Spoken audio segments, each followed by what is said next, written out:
नमस्कार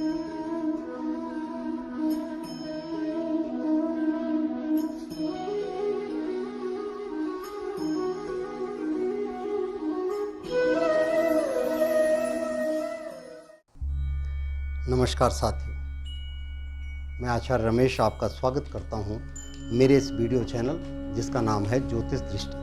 मित्रों, आइए नए सप्ताह, नई उम्मीद, नई उमंग के साथ आपको भाद्रपद मास के कृष्ण पक्ष में ले चलते हैं। अभी तक मैंने आपको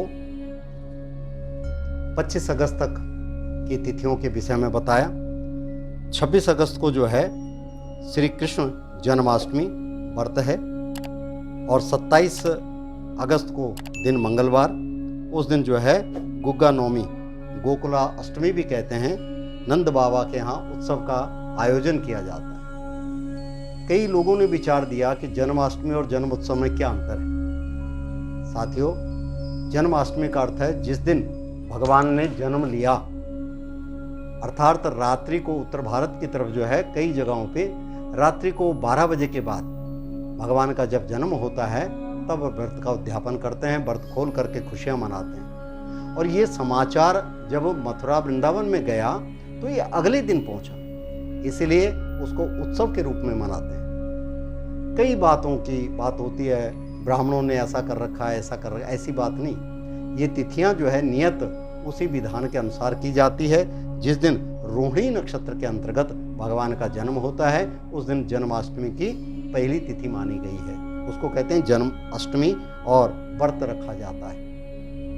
भगवान के आगमन के लिए व्रत रखा जाता है और जैसे प्रभु रात्रि के 12 बजे जन्म लेते हैं तब उत्सव का स्वरूप बनाया जाता है। अगले दिन गोकुल धाम में नंदोत्सव मनाया जाता है, इसको गोकुला अष्टमी भी कहते हैं। 28 तारीख को दसवीं तिथि है, मृगशिरा नक्षत्र है। 29 तारीख को जो है एकादशी है, आद्रा नक्षत्र है और इसका नाम है अजा एकादशी। 30 तारीख को जो है वत्स द्वादशी है, यानी गौ बच्चे का पूजन। अब भगवान कृष्ण जो है जन्म लिया, अब छोटे से बालक हैं, गौ की पूजा की जाती है। उस दिन जो है गौ वत्स पूजा की जाती है, छोटे छोटे बछड़ों की, और भगवान कृष्ण का ध्यान करके जो छोटे गाय के बछड़े हैं उनको जो है खूब सजाया जाता है। इसको कहते हैं शुक्रवार की तारीख को जो है द्वादशी है, वत्स द्वादशी। 31 शनिवार को जो है त्रयोदशी है, महाशिवरात्रि व्रत है इसमें। और उसके बाद जो है 1 सितंबर को शुक्र अस्त में महाशिवरात्रि व्रत। 2 तारीख को जो है अमावस्या, कुशा ग्रहणी, यानी कुशा निकालते हैं, क्योंकि आगे जो हैं अब श्राद्ध आने वाले हैं। श्राद्धों के आने से पहले कुशा जो है निकाली जाती है ताकि वो जो है पूजा विधान में प्रयोग की जा सके। और 2 सितंबर को अमावस्या तिथि है, यह अगले दिन तक चली जाती है। भौमवती अमावस्या में भी प्रावरण हो जाता है, इसलिए इसमें ओम हिम फट स्वाहा करके बोलते हुए कुशा को धारण करते हैं। ब्राह्मण लोग इस कुशा को जो है प्रयोग करते हैं पूजा पाठ में, तो उसको निकाल करके एकत्रित कर लेते हैं। इसका नाम है कुशा ग्रहणी अमावस्या। सोमवार को तो सोमवती अमावस्या के रूप में भी इसको मनाया जाता है। तत्पश्चात 3 तारीख को मंगलवार को, क्योंकि प्रातःकाल 1 पल तक, तो इसको भौमवती अमावस्या के नाम से प्रसिद्ध माना गया है, ये दिया गया।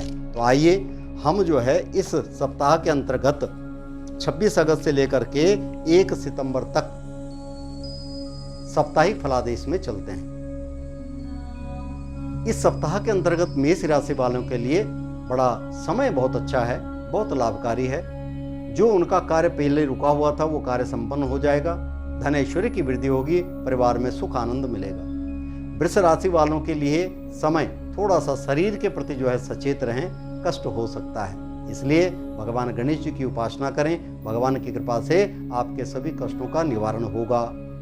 और अगर पढ़ सकते हो तो भगवान विघ्नेश्वराय वरदाय सुरप्रियाय लंबोदराय सकलाय जगद्दिताय नागाननाय श्रुतियज्ञ विभूषिताय गौरी सुताय गणनाथ नमो नमस्ते।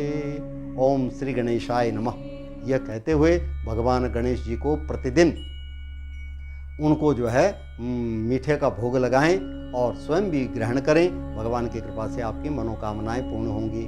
मिथुन राशि वालों के लिए समय अच्छा है, उन्नति कारक है, यशमान में वृद्धि होगी, धन धान्य की वृद्धि होगी। कर्क राशि वालों के लिए भी समय बहुत अच्छा चल रहा है, लाभकारी है, धन ऐश्वर्य की वृद्धि है, मनोकामनाएं पूर्ण होंगी कर्क राशि वालों की, और जो कुछ कार्य रुके हुए हैं वो भी संपन्न होते चले जाएंगे। सिंह राशि वालों के लिए समय बहुत अच्छा है, उनके अनुकूल चल रहा है, लाभ मिलेगा, धन ऐश्वर्य की प्राप्ति होगी और अनेक प्रकार की सफलता सिंह राशि वालों को इस सप्ताह के अंतर्गत मिलेगी। कन्या राशि वालों के लिए भी समय अच्छा है, धन ऐश्वर्य की वृद्धि होगी, परिवार में सुख आनंद मिलेगा और अनेक प्रकार की सफलता उनके चरण चूमेगी। तुला राशि वालों के लिए समय ज़्यादा अच्छा नहीं कहा गया, थोड़ा वाहनों को सोच समझ के चलाएं और किसी से वाद विवाद मत करें, झगड़ा उत्पन्न हो सकता है, इसलिए कष्ट उत्पन्न हो सकता है। इस सप्ताह करना क्या है, हनुमान चालीसा का पाठ करें, बजरंग जी का ध्यान करते हुए संकटों का निवारण हो जाएगा। तुला के बाद चलते हैं वृश्चिक राशि वालों के लिए। वृश्चिक राशि वालों के लिए समय बहुत अच्छा है, उनके अनुकूल चल रहा है, लाभ मिलेगा, मित्रों से सहयोग प्राप्त होगा, धन ऐश्वर्य की वर्षा होगी। धनु राशि वालों के लिए बड़ा अच्छा समय चल रहा है भाई, लाभ मिल सकता है, यात्रा के योग भी बन सकते हैं, मित्रों से सहयोग मिलेगा, परिवार में सुख आनंद मिलेगी, स्मृति मिलेगी। धनु के बाद मकर राशि वालों के लिए समय ज्यादा अच्छा नहीं कहा गया, परेशानी उत्पन्न हो सकती है और किसी के द्वारा धोखा मिलने की पूर्ण संभावना है, चोरी होने की भी संभावना है, कुछ सामान इत्यादि आपका चोरी होगा, सचेत रहें। इस सप्ताह करना क्या है, गौ सेवा कीजिए, भगवान की कृपा से आपकी मनोकामनाएं पूर्ण होंगी। कुंभ राशि वालों के लिए समय उनके विपरीत चल रहा है, लाभ नहीं है, परेशानी उत्पन्न हो रही है, कहीं ना कहीं दुविधा उत्पन्न हो रही है। इस समय आपने अगर करना है तो भगवती का ध्यान करें, माँ जगदम्बा आपकी मनोकामनाएं पूर्ण करेंगी। छोटी छोटी बालिकाओं को कुछ मीठा, टॉफी इत्यादि, किताबें इत्यादि दो तो भगवान की कृपा से ये सप्ताह के अंतर्गत अनेक लाभ की प्राप्ति होगी। मीन राशि वालों के लिए समय सामान्य चल रहा है, ज्यादा अच्छा नहीं कहा जा सकता। शरीर का ध्यान रखें, सचेत रहें। वैसे तो पहले से आपने काफी शरीर के विषय में बहुत चेतना की है, लेकिन कहीं ना कोई कष्ट ऐसा रह जाता है जिसके कारण परेशानी उत्पन्न हो सकती है। चोट लगने की संभावना है, सचेत रहें। परिवार में आनंद रहेगा, मित्रों से सहयोग मिलेगा, धनेश्वर की वृद्धि होगी, अनेक प्रकार से लाभ की प्राप्ति होगी। इस सप्ताह के अंतर्गत सभी राशि वालों के लिए करना क्या चाहिए, इस सप्ताह के अंतर्गत सभी राशि वालों के लिए करना है तो गौ माता की सेवा करें, माँ गौ माता आपकी मनोकामनाएं पूर्ण करेगी। इस सप्ताह के अंतर्गत और क्या करना है, यदि करना चाहो तो आप जो है अपने बड़े बुजुर्गों का मान सम्मान करते हुए उनके चरण स्पर्श करें। अगर नजदीक हैं तो प्रतिदिन, क्योंकि कहा भी गया है, प्रातः काल उठ के रघुनाथा, माता पिता गुरु नाम ही माथा। प्रातः काल भगवान राम जी भी उठ करके अपने माता पिता के गुरुजनों के चरण स्पर्श करते थे। उससे क्या मिलता था, आयुर्विद्या यशो बलम, आयु बढ़ती थी, विद्या मिलता था, यश बढ़ता था, बल बढ़ता था। स्वीकृत आपका शत्रु भी यदि आपके समक्ष हो और शत्रु को आपने नमन कर दिया और पूछा मृत्यु तो होनी है, चाहे तुम्हारी हो चाहे मेरी हो, इसमें कोई दो राय नहीं है, लेकिन हम अपने मन में कलेश क्यों रखें। क्योंकि महाभारत के युद्ध में आपने देखा होगा, सामने सेनाएं सजी हुई है, इधर कृष्ण रथ लेकर के अर्जुन को ले आए बीच में, सामने क्या देखते हैं, भीष्म पितामह हैं, अनेक महारथी खड़े हैं। भगवान कृष्ण जैसे चेतना किया, अर्जुन ने कहा प्रभु मैं इनको क्या मारूंगा, ये तो मेरे बड़े बड़े चाचा, ताऊ, भाई, बंद, दादा, इनके साथ मैं कैसे हथियार उठाऊं। भगवान ने कहा तुम कर्म क्षेत्र में आए हो, इसीलिए कहा कर्मण्येव वाधिकारस्त मा फलेषु कदाचन, यानी सिर्फ कर्म करना तेरा कर्तव्य है, फल तो उस मालिक ने देना, कर्म कर। तो अर्जुन ने ज्ञान की चर्चा करते करते धनुष पे बाण लगाया और सबसे पहले भीष्म पितामह के चरणों में बाण को छोड़ा, अर्थात चरण स्पर्श किया। युद्ध की गरिमाएं रहती, जैसे बाण जो है भीष्म पिता के चरणों में गिरा, भीष्म पिता भी बलवान, महाबली, महायोद्धा, समझ गए, आशीर्वाद दिया, विजयी भव, तो देखिए, जब शत्रु ने भी आपको विजय का आवरण दे दिया तो फिर आपको कौन मार सकता है? कहते हैं ना, बाल न बांका होय। प्रभु जिसका सहारा बनता है उसका बाल भी बांका नहीं हो सकता। प्रभु के ध्यान में अपने मन को जब आपने लगा दिया तो समझ लीजिए आपके संकटों का निवारण निश्चित है, कोई रोक नहीं सकता। लेकिन हम लोग करते क्या हैं? स्वयंभू इस पेट को, इस अंधे पेट को भर देते हैं। अरे आप बांट के खाइए, एक दूसरे के साथ सहयोग कीजिए, एक दूसरे के कार्य में उनका सहयोग कीजिए, देखिए आपको कितनी सफलता मिलती है। घर भी तभी बनता है जब एक दूसरा व्यक्ति एक दूसरे का कंधा बन करके खड़ा होता है। उस घर में सदैव स्मृति रहती है, उस घर के अंदर सभी आनंद आता है। यत्र पूजते रमणी तत्र रमन्ते देवता। जहां पर देवियों का सम्मान होता है, देवियों का मान और उनकी दृढ़ कार्य होती है, वह घर सदैव सकुशल होता है। आनंद की लक्ष्मी सदैव वहां वास करती है। क्यों? त्याग मूर्ति प्रतिभूताय। देवियों के अंदर इतनी त्याग की भावना है जिसके द्वारा संसार भी व्याप्त हो जाता है। इसीलिए भगवान कहते हैं, मैं सदैव भक्त के प्रभाव में रहता हूं, भक्त के बस में रहता हूं। भगवान को सरलता से भक्त के बस में किया जा सकता। भक्त अपनी भक्ति के द्वारा परमात्मा को बिठा देता है। धन्ना जट की कहानी आपने सुनी होगी। सिलबट्टे में से ही उसने भगवान अवतरित कर दिया, उससे काम भी कराने लगा। भगवान तो भक्ति के भाव के भूखे हैं, परमात्मा सदैव उसका कर्म कर रहे हैं। मीरा ने जहर का प्याला पी लिया, वो भी उसके लिए अमृत बन गया। ध्रुव ने नारायण का ध्यान करते करते परमात्मा को पा लिया और उस पद को पाल लिया जो माता पिता के पद को नहीं, चरण को नहीं, उस पद को आज भी ध्रुव तारा अटल होकर के पूरे ब्रह्मांड में व्याप्त है। शादी विवाह में हम जब भी कहते हैं कि ध्रुव को तारे को देख लो, ध्रुव तारे को देखने का अर्थ है जिस प्रकार से वह तारा अटल है उसी प्रकार से हमारा गृहस्थ भी अटल बना रहे।